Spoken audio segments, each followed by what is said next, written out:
Welcome to our channel. Today we how to authorize integrate Google Cloud APIs into Make.com step by step clearly. To integrate Google Cloud APIs into Make.com, start by opening your Google Cloud console. Log in with your Google account if prompted.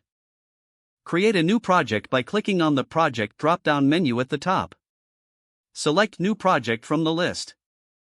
Enter a name for your project and click Create. Once your project is created, navigate to the API and Services section in the left sidebar.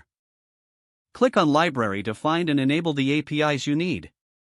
In the API library, search for the specific Google Cloud API you wish to use.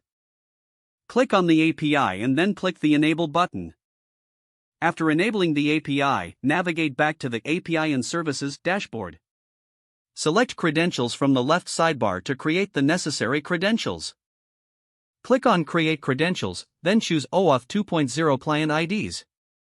Configure the consent screen by select the appropriate user type for your application. After configuring the consent screen, proceed to create the OAuth 2.0 Client ID. Choose Web Application as the application type.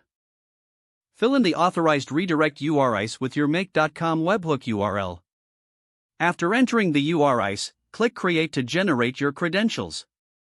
Make note of the client ID and client secret provided. Now, head over to your Make.com account. In Make.com, navigate to the Integrations section.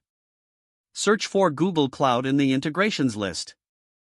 Select the Google Cloud API you want to connect and click on it. You will be prompted to authorize Make.com to access your Google Cloud account. Input the client ID and client secret from the Google Cloud credentials you created. Follow any additional prompts to complete the authorization process. Once authorized, you can start creating scenarios integrating Google Cloud APIs with Make.com. Test the integration by creating a simple scenario and checking its functionality. If everything works, you have successfully integrated Google Cloud APIs into Make.com. If the page does not load, refresh the browser or try again in a private or incognito window. Don't forget to like this video and subscribe to our channel for more step-by-step tech guides.